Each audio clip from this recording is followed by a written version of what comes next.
Com a ajuda de testemunhas, gravações sigilosas e relatos escritos inéditos, a equipe revelou muitas evidências sobre a noite de 7 de outubro de 1965 na base Edwards da Força Aérea. Estou recebendo relatórios da Torre de Edwards, de Victorville e de várias estações de radar sobre OVNIs. O último passo é verificar as imagens oficiais da estação de radar de San Pedro naquela noite. Imagens que o relatório oficial atribuiu a uma propagação meteorológica anômala. Esse fenômeno é causado por uma inversão térmica. A atmosfera da Terra resfria quando a altitude aumenta. Mas uma inversão pode acontecer quando a temperatura não diminui ou, em casos extremos, aumenta com a altura. Quando isso ocorre, a camada mais quente age como uma tampa que causa retenção de névoa ou poluição sob a camada, provocando dados falsos nos radares. Edwards está observando do chão. Duas torres estão observando e agora os detectamos no radar. E estamos seguindo os sinais. O analista de radares John Kirk ajuda a equipe a interpretar as imagens e a descobrir o que esses objetos podem ser.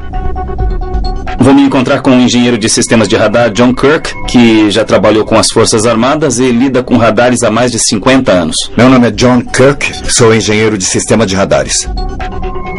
Essas são as imagens dos radares instalados em Fort MacArthur, obtidas em San Pedro durante aquela noite em 1965. As imagens foram captadas em intervalos, criando uma linha que descreve o movimento dos objetos durante todo o incidente. Estão se movendo e subindo lentamente, e foram confirmados pelo radar. As imagens são bastante típicas. Esta é a tela e estes são os marcadores. Elas indicam que o radar captou alguns alvos móveis e lhes atribuiu algumas informações, como podem ver aqui.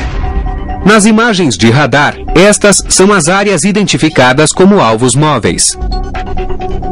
Temos alvos múltiplos. Parecem alvos múltiplos e, passando pelas imagens, nós vemos algumas mudarem. Vamos ver quantos são. Parece que são 4, 5 ou 6 alvos. Kirk contou 6 alvos nas imagens de radar, mas isso não descarta a teoria da propagação anômala. A propagação anômala pode ser causada por inversão climática ou talvez por nuvens de tempestade ou então umidades no ar. Há muitas anomalias atmosféricas. Vocês imaginam o que pode ser? Não, sabemos tanto quanto vocês.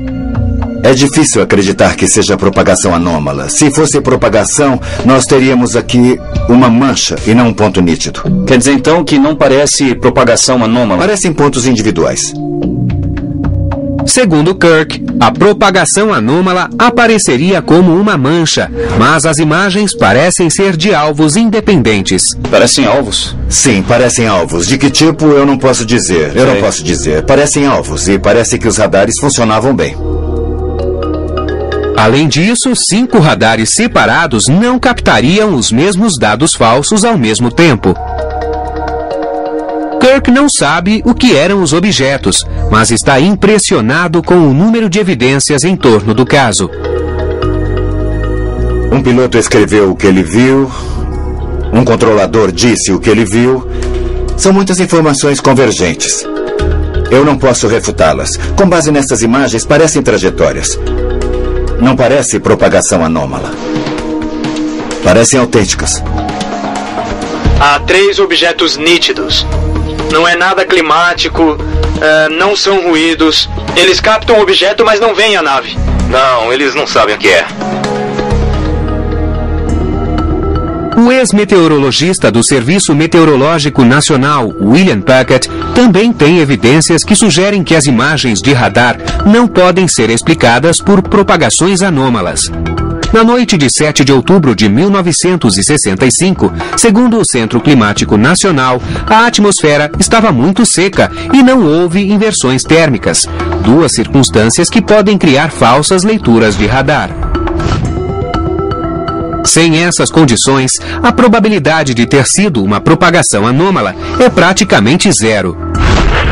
As condições na base Edwards da meia-noite às 6 da manhã eram de céu claro, temperaturas amenas e pouco ou nenhum vento. A visibilidade era de 56 quilômetros.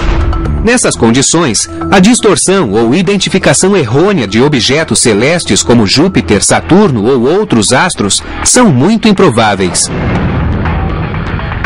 Mas após o incidente e a subsequente investigação, as Forças Armadas decidiram manter em sigilo todos os registros relativos ao caso. A explicação era que as imagens de radar eram falsas e que as testemunhas haviam identificado apenas objetos celestes, apesar de as evidências descartarem essas teorias. Eu acho que é espantoso que objetos voadores não identificados possam ter invadido o espaço aéreo militar restrito nos Estados Unidos assim, impunemente. Segundo os relatos nas fitas, as imagens de radar e o relato feito por Sorrells, os objetos não tinham as características de nenhum avião conhecido até então ou depois disso. Tá muito mais alto do que da primeira vez. Essas gravações de acontecimentos reais sempre me dão arrepios. Outra combinação de luzes vermelhas e verdes movem-se muito rapidamente. Quando nós ouvimos todas as pessoas que estiveram envolvidas, percebemos que muitas delas não sabiam o que estava acontecendo. Na base Edwards, a gente vê de tudo. O áudio é a prova definitiva. Está subindo. Está muito mais alto, sobe rapidamente. Está bem em cima de nós. Mantiveram a fita em sigilo por 30 anos. O que precisava esconder? Armas secretas? Não. Radares especiais? Também não, eram OVNIs. Mais de 40 anos depois, o incidente na base Edwards da Força Aérea continua inexplicado. Hoje, o lema do Centro de Testes de Voo da base é Ad Inexplorada, até o inexplorado.